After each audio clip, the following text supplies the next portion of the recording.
এটা হিমন্ত বিশ্ব শৰ্মা ধৰ্ম নিৰপেক্ষ কেনেকে হ'ব? I am a hardcore Hindu, I cannot be ধৰ্ম নিৰপেক্ষ। আপুনি এজন মুছলমান মানুহ কেনেকে ধৰ্ম নিৰপেক্ষ হ'ব? হি ইজ এ হাৰ্ডক'ৰ মুছলিম। কিন্তু হিন্দুতে লিখা আছে যে বসুধৈৱ কুটুম্বকম। হিন্দু ধৰ্মতে কোৱা হৈছে যে if U R A hardcore Hindu, তেতিয়াহ'লে আপুনি বসুধৈৱ কুটুম্বকমৰ কথা চিন্তা কৰিব লাগিব। ইছলামত কোৱা হৈছে দৰিদ্ৰজনক বাবে সদায় মানুহে পজিটিভলি চিন্তা কৰিব লাগিব। অৰ্থাৎ আমাৰ যি ধৰ্ম নিৰপেক্ষতাৰ দৰ্শন, it is never inspired by the western definition of secularism. আমাৰ ধৰ্ম নিৰপেক্ষতা সৰ্ব ধৰ্ম সমভাৱ, not neutral. We are not neutral. We are positively aligned because India is a spiritual nation. Bharat এখন আধ্যাত্মিক ৰাষ্ট্ৰ আৰু ভাৰতৰ মানুহক যদি আমি ৰাস্তা ঘাট বিল্ডিং সকলো বনাই দিওঁ, কিন্তু কওঁ যে আপুনি মন্দিৰত যাব নোৱাৰিব, ভাৰতৰ মানুহে ক'ব মোক ৰাস্তা ঘাট নালাগে, মোক কিন্তু মন্দিৰ যাব লাগিব। সেইকাৰণে ভাৰত চাইনা নহয়। চাইনাৰ যিটো কনচেপ্ট টোটেলিটেৰিয়ান, আমি ৰাতিপুৱাৰ পৰা গধূলিলৈকে স্পিৰিচুৱেলিজিম ইজ আৱাৰ ফুড। যদি আমি ৰাতিপুৱাই নামঘৰত ভগৱানক সেৱা নকৰোঁ, মন্দিৰ এটা চালে যদি আমি মন্দিৰটোৰ ফালে আমাৰ মস্তিষ্ক বা আমাৰ শৰীৰ আমি যদি বাও নকৰোঁ, আমি যদি কোনোবা বিপদত পৰিলে কোনোবা ভগৱানৰ নাম যদি স্মৰণ নকৰোঁ, হিন্দু বা ভাৰতীয় লোকে কেতিয়াও জীয়াই থাকিব নোৱাৰে। ভাৰতৰ সংবিধানৰ ধৰ্ম নিৰপেক্ষতা it is a Indian concept. আমাৰ সংবিধানৰ আৰ্টিকল 14 য'ত নেকি কোৱা হৈছে যে ৰাষ্ট্ৰই কাৰো লগত ডিফাৰেণ্ট ট্ৰিটমেণ্ট কৰিব নোৱাৰিব। That is the foundation of our secularism. অৰ্থাৎ সংবিধান ঘোষণা কৰাৰ সময়তে আম্বেদকাৰে কৈছিল যে সেকুলাৰিজিম বুলি আমি কোৱাৰ কোনো প্ৰশ্ন নুঠে, কাৰণ আৰ্টিকল 14 স্পষ্টভাৱে কৈছে যে ৰাষ্ট্ৰই কাকো ডিছক্ৰিমিনেট কৰিব নোৱাৰিব। যদি ৰাষ্ট্ৰই কাকো ডিছক্ৰিমিনেট কৰিব নোৱাৰে, that is the highest level of secularism. তাতকৈ আনসেকুলাৰিজিম থাকিব নোৱাৰে। প্ৰধানমন্ত্ৰী ইন্দিৰা গান্ধীয়ে আমাৰ সংবিধানত সেকুলাৰিজিম শব্দটো যোগ কৰি দিয়াৰ পিছত ন্যায়ালয় হওক বা আমাৰ সাধাৰণ বহু বিদগ্ধ পণ্ডিতে সেকুলাৰিজিমক পশ্চিমীয়া দৃষ্টিভংগীৰে চাবলৈ আৰম্ভ কৰিলে। Because secularism word is not conceived in Indian concept. ধৰ্ম নিৰপেক্ষতা আমাৰ ইয়াত কথাই নহয়। আমাৰ ইয়াত হৈছে যে আমি সকলোৰে লগত সমভাৱ। We are not neutral, we are in side. আমি হিন্দুৰ লগতো আমি মুছলমানৰ লগতো আছো। Our secularism is a positive concept. Western secularism is neutral. Neutral যদি হয়, আমি সত্ৰৰ বাবে কাম কৰিব নোৱাৰিম, আমি নামঘৰৰ কাৰণে কাম কৰিব নোৱাৰিম, আমি মন্দিৰৰ বাবে কাম কৰিব নোৱাৰিম, আমি বেদৰ কথা আলোচনা কৰিব নোৱাৰো, আমি গীতাৰ কথা আলোচনা কৰিব নোৱাৰো, because we are neutral, we are secular. আমি ধৰ্ম নিৰপেক্ষ। এতিয়া হিমন্ত বিশ্ব শৰ্মা ধৰ্ম নিৰপেক্ষ কেনেকে হ'ব? I am a hardcore Hindu, I cannot be ধৰ্ম নিৰপেক্ষ। আপুনি এজন মুছলমান মানুহ কেনেকে ধৰ্ম নিৰপেক্ষ হ'ব? হি ইজ এ হাৰ্ডক'ৰ মুছলিম। কিন্তু হিন্দুতে লিখা আছে যে বসুধৈৱ কুটুম্বকম। হিন্দু ধৰ্মতে কোৱা হৈছে যে if U R A hardcore Hindu, তেতিয়াহ'লে আপুনি বসুধৈৱ কুটুম্বকমৰ কথা চিন্তা কৰিব লাগিব।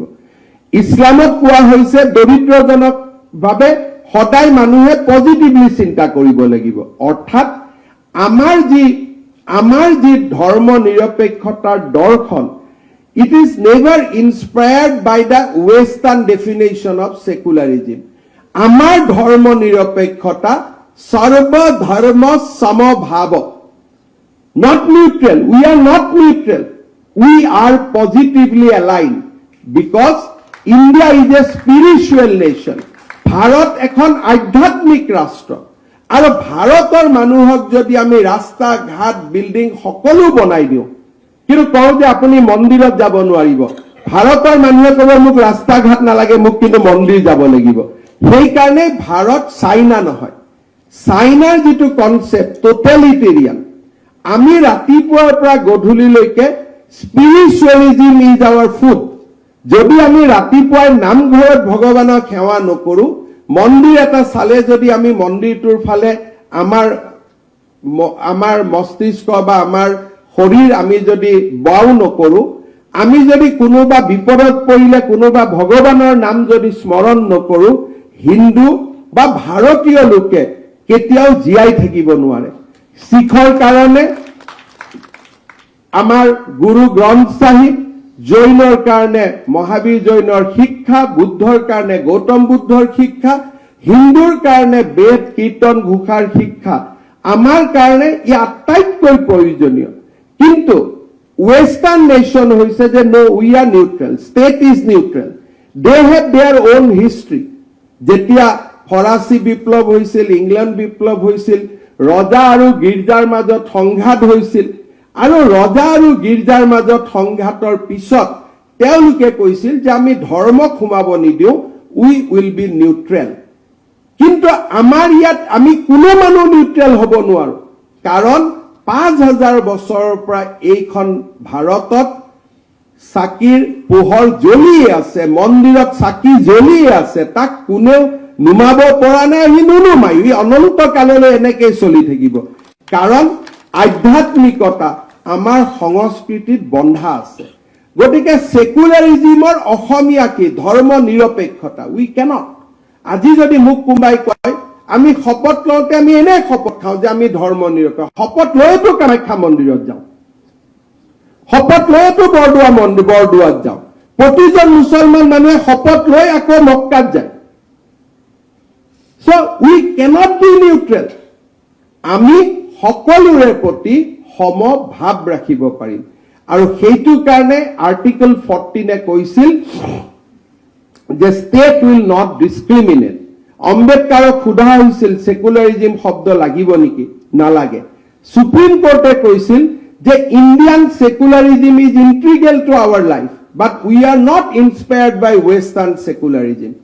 সেইবাবে 50 বছৰ জৰুৰী অৱস্থাৰ পিছত আজি ৰাষ্ট্ৰীয় স্বয়ংসেৱক সংঘ হওক বা আমাৰ ৰাষ্ট্ৰৰ কেইবাজনো বুদ্ধিজীৱী লোকে দাবী কৰিছে যে আমাৰ সংবিধানৰ পৰা সমাজবাদ আৰু ধৰ্ম নিৰপেক্ষ শব্দ বাহিৰ কৰাৰ এই হৈছে সুবৰ্ণ সময়।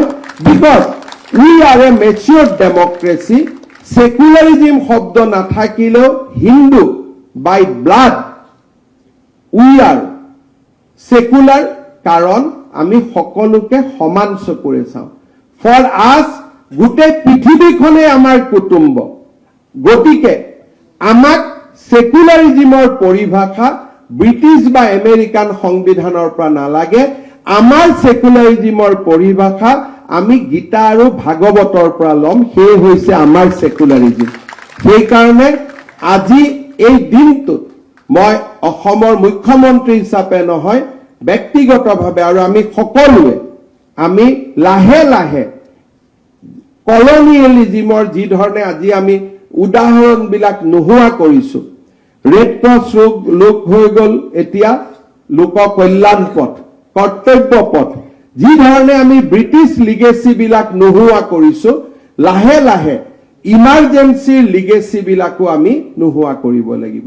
আৰু সেইকাৰণে আজি আমি পুনৰ এবাৰ সংবিধানক যি ধৰণে হত্যা কৰা হৈছিল, দেশত জৰুৰী অৱস্থা কিদৰে ঘোষণা কৰা হৈছিল, ইন্দিৰা গান্ধীয়ে কেনেকৈ বহু ৰাষ্ট্ৰক দীঘলীয়া কালৰ কাৰণে ডেমেজ কৰি থৈ গৈছিল, এই গোটেই কথাবোৰ আজি আমি ৰাষ্ট্ৰৰ আলোচনাৰ মাজলৈ লৈ আহিছো।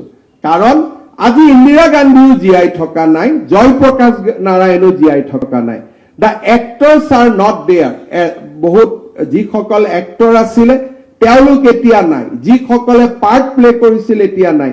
সো এতিয়া আমি নিৰ্মলভাৱে বিশ্লেষণ কৰিব পাৰো যে আমাক জৰুৰী অৱস্থাই কেনেকুৱা ধৰণে ক্ষতি কৰি থৈ গৈছিল।